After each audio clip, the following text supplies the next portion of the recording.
Hey guys, welcome to the Trash Picture Show. Over the week, I ordered myself two Predators, one new and one second hand. And the first Predator I ordered was the NECA Alien vs Predator Arcade Predator Hunter figure. Now, I already have the Razor Claws figure from this line, so I wanted to get a Predator to complement it, and I decided to get the Predator Hunter for two reasons. One, I absolutely adore the City Hunter design. And two, I always wanted to get a Predator that had a pulse rifle as a weapon. So let's have a quick look at the figure. Now, here he is. Again, as I said before, he is basically the City Hunter mold with a new kind of vibrant paint scheme. It's very much a kind of matte finish and a double shaded kind of finish. You've got these really vibrant colors on top of each other, and it just shows, it gives it a very video game-esque kind of look to try and capture the look of the arcade video game from the 90s. Really nice sculpt. Really like the shape of the helmet, the tri laser there at the side, the netting, the wrist blades like all the other Predator figures come in and out. And yeah, really nice sculpt on the figure. One thing I do find funny is he's got bare butt cheeks. He has no back loincloth, so he's kind of exposed to the elements, the poor guy. But he may be exposed to the elements, but he certainly is not underarmed or underprepared for battle. He comes with this very cool shoulder cannon. It's the Predator 2 shoulder cannon. Really nice mold. Again, like all the shoulder cannons, a bit finicky. I kind of worry that I'm going to break it off. And it is it does play a bit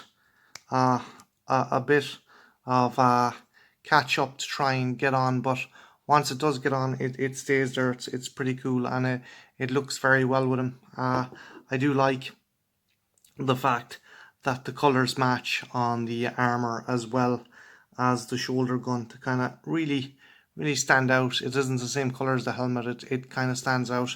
He does come with some other weapons as well. First off, the classic throwing disc, Predator 2 throwing disc. Really nice. Really like the kind of coloring and the silver finish on the base. There is a section where to put it in, but you have to do a bit of foostering to get it to stay there, so I don't want to be messing around too much with it. He also comes with this really awesome combi stick. Again, it's a two-tone kind of color to kind of give it that video game kind of look, and it fits really snugly into his hand there. I'll just put it in like that, and yeah, he can hold it and he can wield it in any kind of way, shape or form he wishes. And lastly, the other reason I got this figure was he came with this. Now, in the video game, I think halfway through, you end up going against Weyland-Yutani Marines, and when you killed a Marine, you could pick up their weapons, which ranged from a flamethrower, a grenade launcher, a smart gun, and the pulse rifle. The other Predator that's in this line comes with a smart gun, but this guy came with this pulse rifle, which he can kind of hold. He doesn't really have the finger to grab the trigger mechanism, but he can hold it fairly well, and he can kind of like pose with it like that. So it's pretty cool. It's pretty cool to have a Predator like bombing around with a smart gun.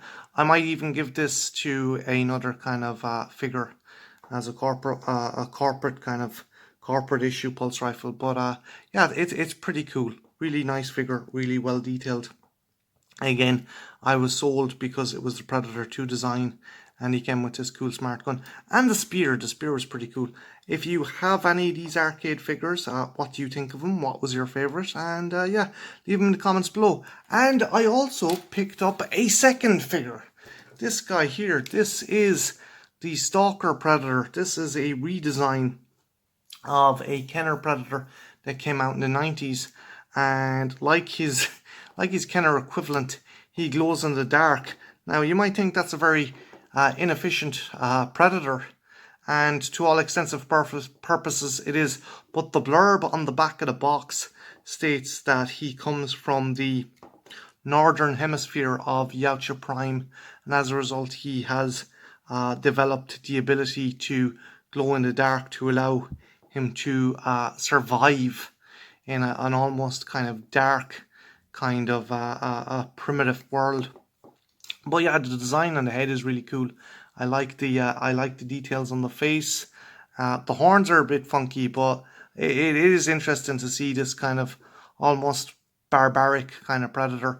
He was missing his hand. I got this guy super cheap. I got him for €11, including postage and packing. So that was pretty good. So I was able to replace his hand with that of Scarface. He had a spare hand, so I decided to clip that on there, and also give him this. This is a spare spear I got with my Figma Predator. As you can see, there's a little kind of a section at the back that you can actually attach the spears to there. And his armor is really cool. I like the coppery color, and I particularly like the xenomorph head that is actually part of his armor. A bit crazy, a bit funky, but I do like that he's part of my collection. And he didn't break the bank. I do need to find maybe one or two more pieces and kind of put him together. He's missing some kind of leg armor there, but by and large, really cool figure, and I'm glad I added him to my collection. So, out of these two guys, which would you say is your favorite? Which figure do you think is the best, and which would you might pick up? Have you got these figures already? And if so, let me know what you think. My name's Martin. This has been the Trash Picture Show, and yeah, have a good. Take care. Bye now.